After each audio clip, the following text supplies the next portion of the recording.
แม่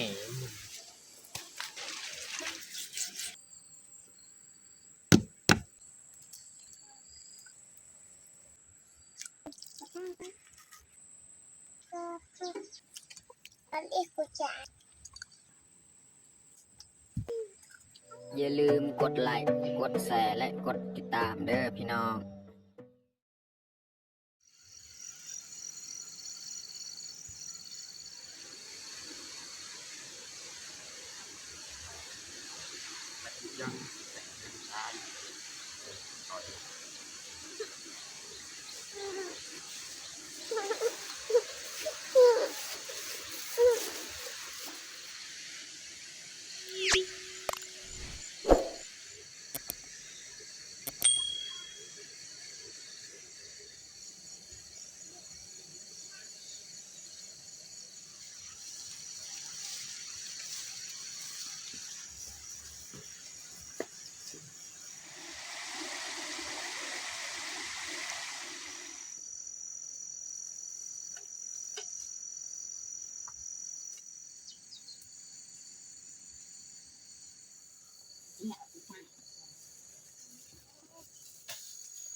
ครับทักทายสบายดีเบิร์ดสู้ครูสู้คนเนาะยินดีตอนรับเขาสู้สองบ่าวยืง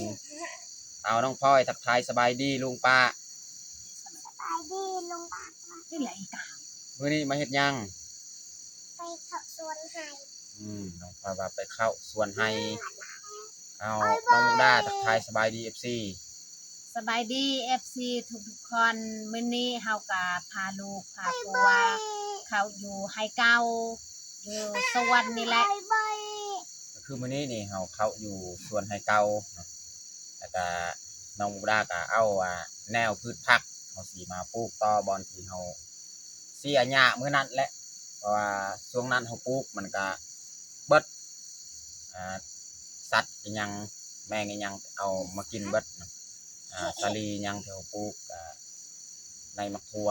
เลยมื้อนี้อีกครั้งนี้สิมาปลูกใหม่อีกเนาะเราจะถือในมักแตงมักอึอีหยังก็ปลูกต่อเพราะว่าเฮาได้เสียหญ้าแล้วถ้าว่าเฮาบ่ปลูกก็เสียดายเฮาเสียหญ้าแล้วก็ต้องไปปลูกใส่ต่ออีกเนาะโอเคแต่ทุกคนติดตามเบิ่งติดตามชมกับพวกเฮาได้ยาวๆเลยอันนี้เขาจะแกะในมักถั่วดินแกะแล้วเอาไปปลูก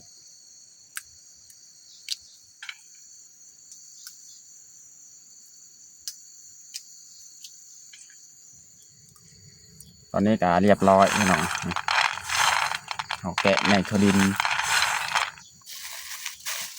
อันนี้ก็พวก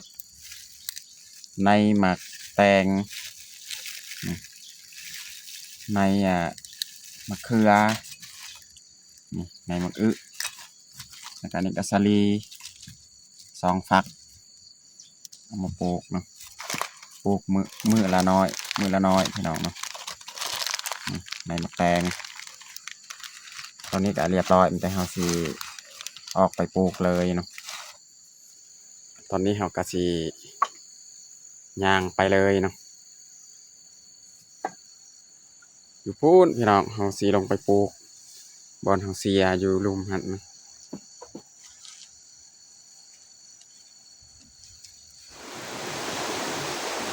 เราจะเริ่มปลูกแต่นี้แหละนี่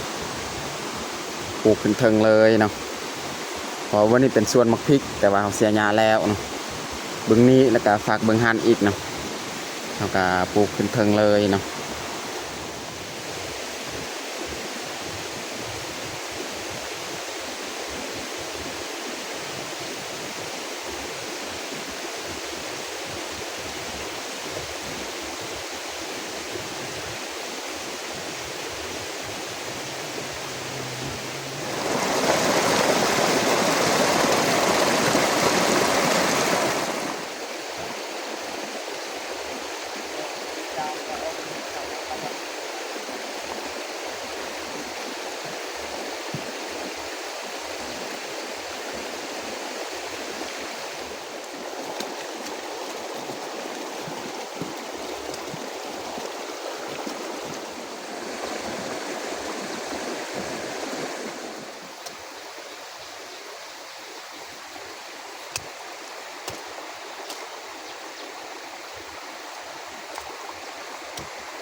อนนี้เขากาปลูกเบื้องนี้ก็เรียบร้อยนี่หอดเพิ่งแล้วเขาปลูกนะเขาใส่มาปลูกฝากเบื้องนี้อีก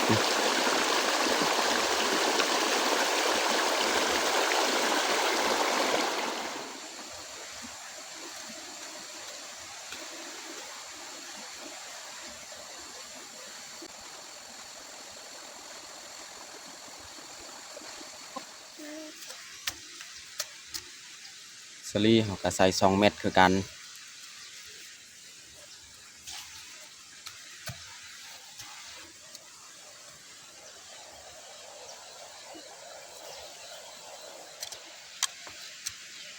้องพลอยสิปลูกถั่วดิน ตอบ พอแล้วเอาใส่บัดนี้ เอ้ย เก็บใส่เลย ใส่อีก เอาเม็ดหนึ่งนี่ใส่ตัวนี้เออ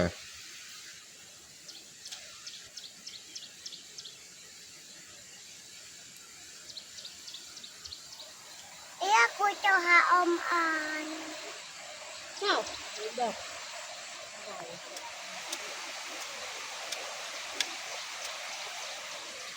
ได้แล้วเอาปลูกใส่เลย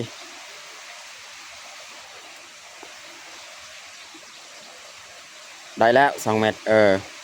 ผมใส่เพราะว่ามากสลีของเรามันลายแนวมันลายก็ปลูกใส่เลยเนาะปลูกให้มันเบิดเลย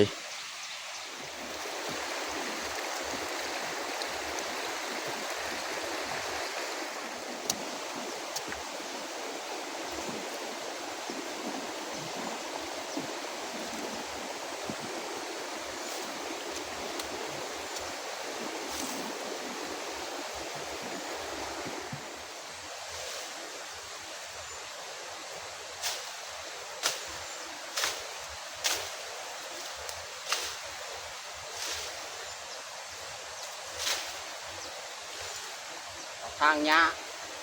ตามหัวนี่แหละเพราะว่าหญ้ามันจะปกคลุมพวกของเฮายันพวกมันเปื่อยเลยทางออก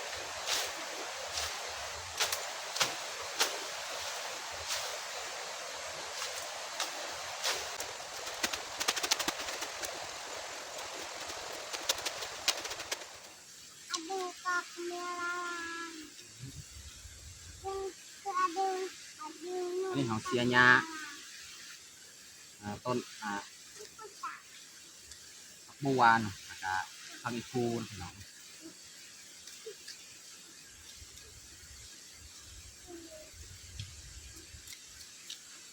ข้าวอะไรเด็กหน้าเด็กอายเด็กปวดนะหน้าอายคัง จะเอาเศษ เอา ไม้ตัวมันเน่าเนี่ยมาใส่ ให้ได้ เรื่องจะได้คุณ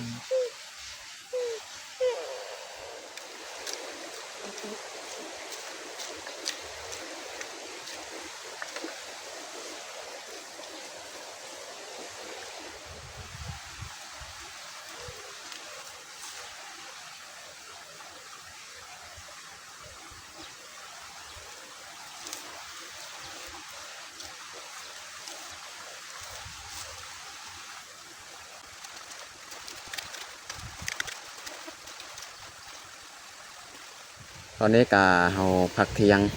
เสียหญ้าส่วนผักอีคูหอมบัวเนาะกระทังพูดอีกขบวนดอกเอาสิผักเทียง ส่วนเมียเนี่ยแมันไปทางหญ้าส่วนอ้อยฮะแถวลุมฮะแล้วก็สิผักเทียงพี่น้องเมียจะทางหญ้าส่วนอ้อยนี่อ้อยกับลมเบิดนี่พี่น้องเบิงบัดฝนตกกันนี่ลมเบิดน่าจะแมนดินมันจะเปื่อยเนาะก็เลยต้นของมันก็ลมโอเคเอาสิผักเทียงก่อน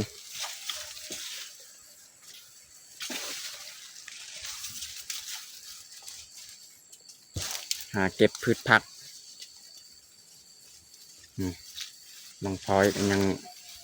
อยู่เที่ยงนี่เฮ็ดหยังน้องพลอย ไป หาเก็บพืชผักน้องพลอย ไปเก็บยอดมะอึพาน้องพลอย หาเก็บพืชผัก มาเฮ็ดอาหารการกิน เอาเก็บเลยนี่น้องพลอย นี่เก็บยอดมะอึนี่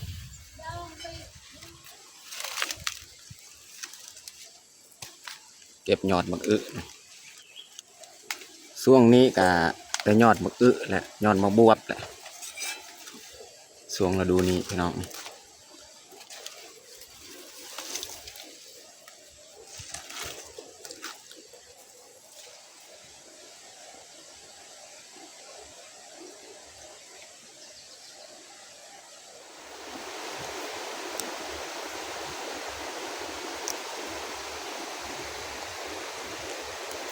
เก็บยอดมะบวบพี่น้อง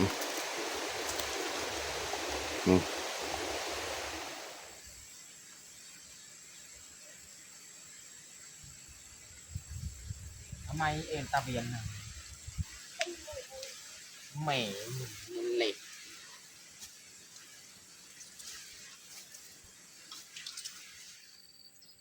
ตอนนี้ก็เรียบร้อยเราเก็บพืชผัก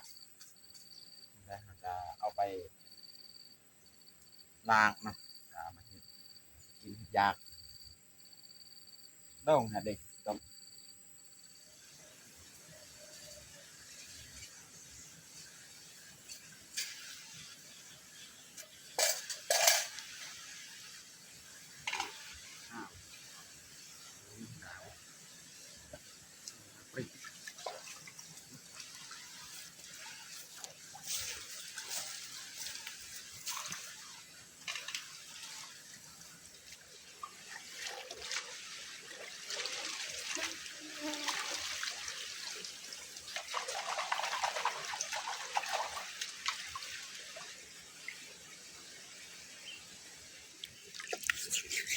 น้องพลอยล้างเคียงล้างดีๆเด้อน้องพลอย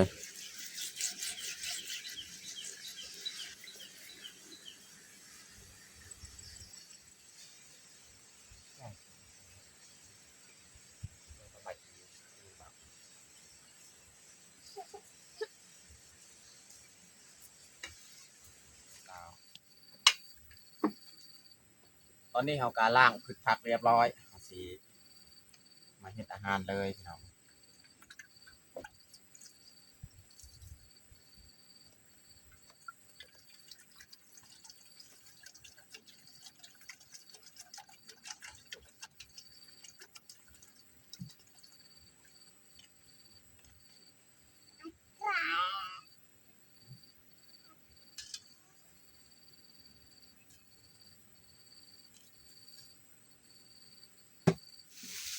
นี่แหละเราเอาซีนเนาะ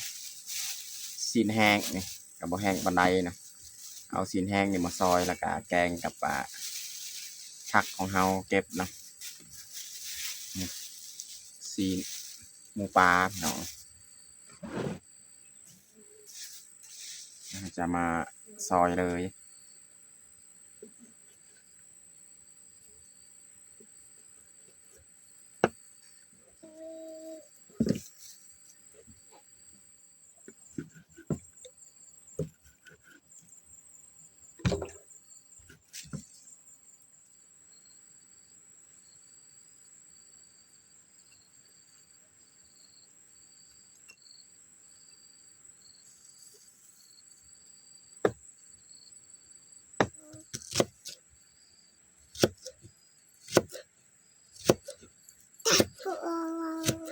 ซอยหอมแดงต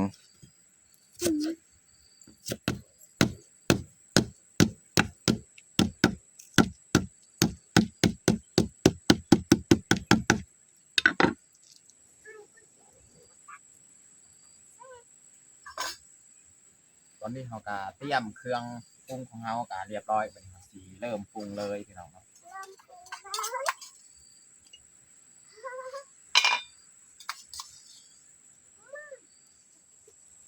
ใส่พริกกระเทียม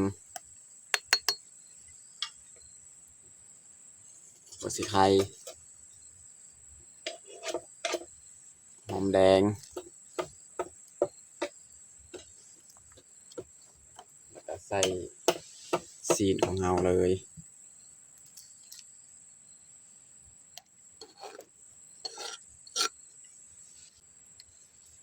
ใส่ผงนัว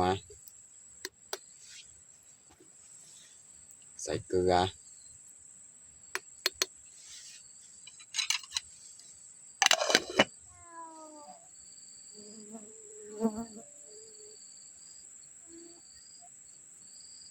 นี่เขาจะบิผักเนาะสีแกงใส่กับยอดบวบคือ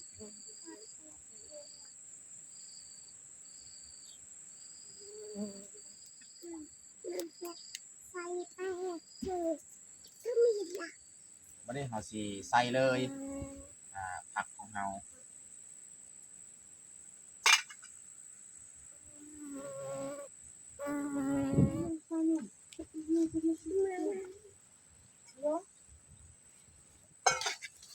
ใส่ยอดบวบพี่น้อง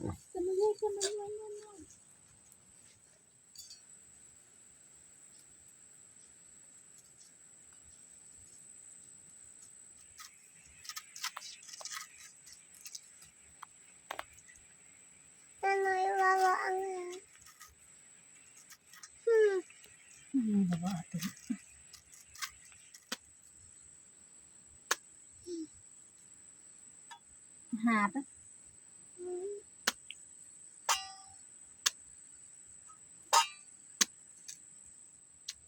น้องพลอยอยากกินแห้งแล้วให้เรากินก่อน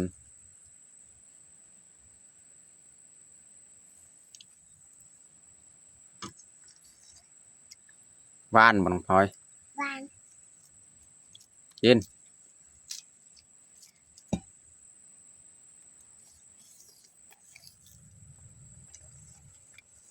นี่พี่น้องแกงซีนหมูปลาพี่น้องเนาะใส่ยอดมาบวบ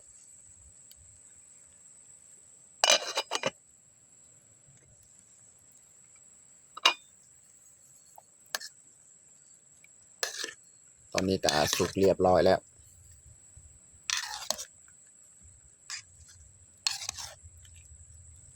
แกงของเฮา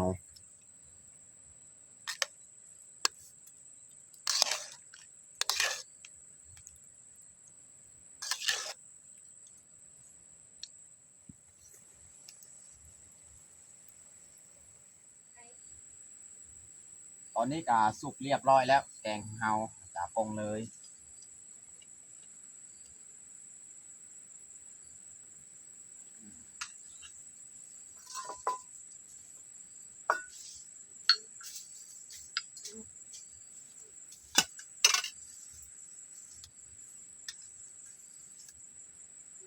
ของอาเกต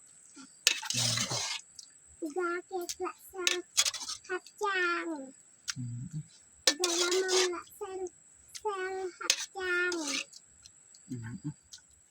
น่าติดกระด้างติดดาว ตอนก็ยังมีอยู่สิตักตอนอีกแบบนี้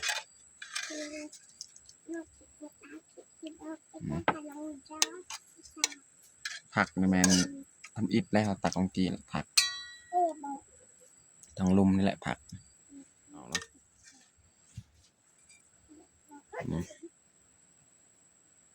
แกงซีนแห้งพี่น้องตอนนี้ก็เรียบร้อยเฮาแต่งข้าวของเฮาแกงซีนแห้งใส่ยอดมะบวบพี่น้องเนาะแล้วก็มักนัดพี่น้องเนาะอันนี้มันมักพริก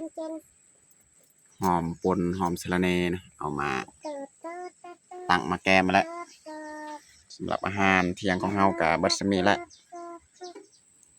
ตอนนี้ก็เรียบร้อยเฮาแต่งข้าวของเฮาแต่เฮาจะลงมือกินข้าวเที่ยงเลยเอามาทุกคนมากินข้าวเที่ยงน้ำกันเอาน้องพ่อเอิญลุงปามากินข้าว เอามาเด้อมากินข้าวเที่ยงน้ำกัน เอาย่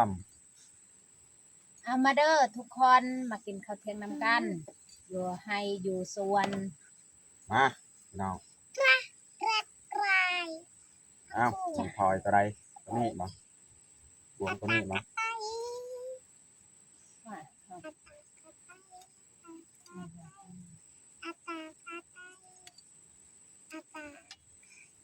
ไม่ น อยา อก น คุ นอย ก กับ ได้ ที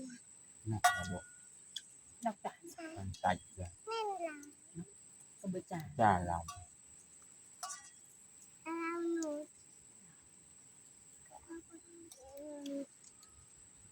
นี่กะ ปลาลาคือ มาปลูกพืชผักกับมาเสียหญ้านำไว้ส่วนอันนี้หกแห้งแล้วเราก็บ่มีเวลาเข้าก็เลยมื้อนี้พาลูกพาเมีย ใส่เรือ เขามาเสียหญ้า จ้า มันก็ตักจังเรือ จ้า เป็นกันนะ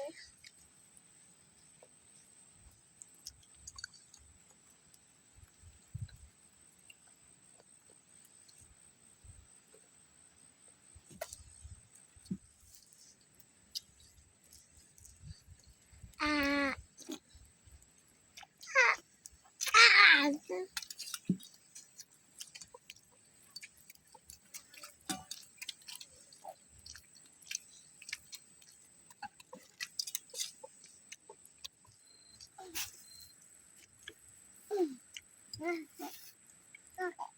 มันก็จะจับช่องตัว